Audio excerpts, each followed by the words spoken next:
फटाफट खबरें देखें सिर्फ 30 सेकंड में डाउनलोड करें तक ऐप। नमस्कार, हरियाणा तक के इस प्लेटफॉर्म पर आपका स्वागत है। 2022 में 11 राज्यों में विधानसभा चुनाव है और कहा गया कि तमाम राजनीतिक दलों ने ये सहमति जताई है कि चुनावों को टाइम पर मुकम्मल तौर पर कराया जाए। हमारे साथ इस पूरे मुद्दे पर बातचीत करने के लिए पूर्व चुनाव आयुक्त एस.वाई. कुरैशी जी हैं। सर, स्वागत है हरियाणा तक के इस प्लेटफॉर्म पर आपका। क्या कहेंगे सर कि तमाम राजनीतिक दलों ने कहा है कि चुनाव को टाइम पे कराया जाना चाहिए, खासतौर पर यूपी के चुनाव की बात कर रहा हूं या फिर इसके बाद जो बाकी राज्यों में चुनाव है। एक तरफ ओमिक्रॉन खतरनाक हो रहा है तो दूसरी तरफ कोविड-19 भी खतरनाक हो रहा है। अगर आप चुनाव आयुक्त होते आज तो किस तरह के डिसीजन लेते? देखिए, खतरनाक सिचुएशन जरूर है, लेकिन पिछले साल तो इससे ज्यादा खतरनाक थी।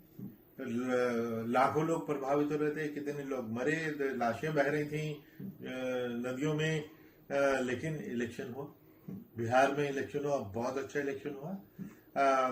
बंगाल और तमिलनाडु, केरला वगैरह में इलेक्शन हुए।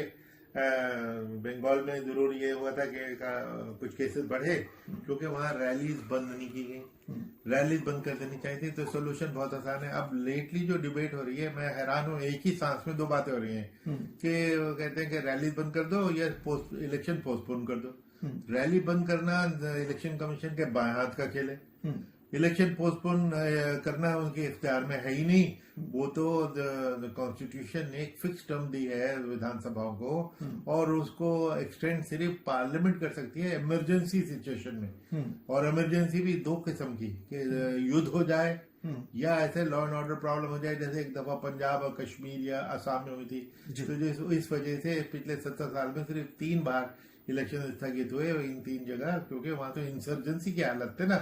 तो इसके अलावा कोई और इमरजेंसी के लिए कोई कंडीशन ही नहीं बताई गई। तो और पूरे दुनिया में इलेक्शन हुए, कोविड के दौरान हुए। कोविड इससे खतरनाक था। आज तो अभी सिर्फ हम स्पेकुलेट कर रहे हैं, बढ़ रहा है जरूर, लेकिन अभी तो इब्तिदा है। तो गाइडलाइन के साथ इलेक्शन करने में कोई आपत्ति नहीं, कोई प्रॉब्लम नहीं है, जो करना चाहिए। और लेकिन रैलीज को बैन कर देना चाहिए, उसको बिल्कुल अलाउ न करें। रैली को बैन कर देने के अलावा क्या कुछ विकल्प हैं जो कि चुनाव आयोग को अपनाने चाहिए? क्योंकि दूसरी लहर में देखा गया था कि लगातार मौत का आंकड़ा बढ़ा था, मौत के आंकड़ों ने लोगों को डराया था। जी बिल्कुल। देखिए, जो पिछली बार जो ये केसेस बढ़े थे, बेसिकली जहाँ क्राउड होते हैं, जहाँ पे लोग एक फिजिकल डिस्टेंसिंग मेंटेन नहीं कर पाते, क्योंकि शादी ब्याह हर किस्म के गैदरिंग होती हैं, उन सब पे पाबंदी लगी थी। फिर उसमें रेगुलेशन हुई थी कि साहब आप शादी ब्याह में 500 आदमी नहीं 50 आदमी हो सकते हैं। तो उस तरह की रेगुलेशन इलेक्शन कमीशन ने बिहार इलेक्शन से पहले बनाई थी, जो बहुत अच्छी गाइडलाइन बनाई थी, वर्ल्ड क्लास। मिसाल के तौर पे कि भीड़ ना हो, बेसिकली भीड़ अवॉइड करना मकसद है। ये थोड़ी है कि सारी एक्टिविटी ही बंद हो जाएगी, सारी जिंदगी खत्म हो जाएगी।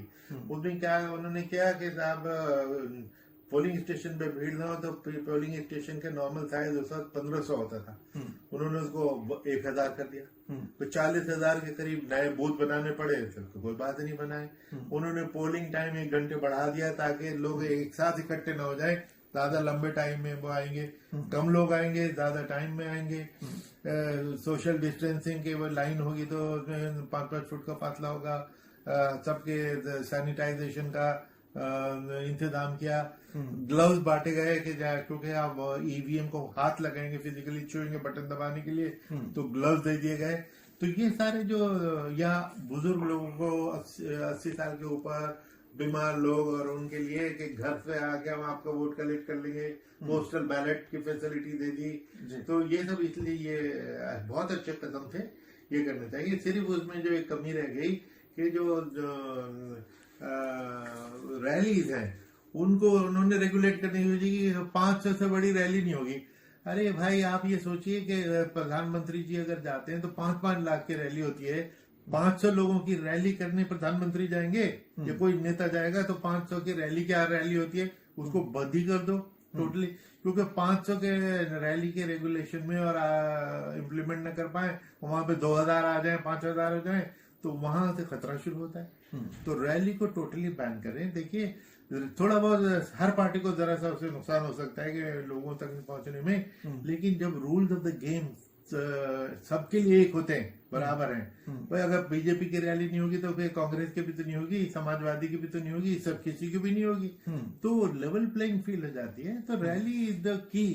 रैली बंद कर दीजिए, उसके अलावा कोई इश्यू नहीं है, कोई समस्या नहीं है। शुक्रिया सर।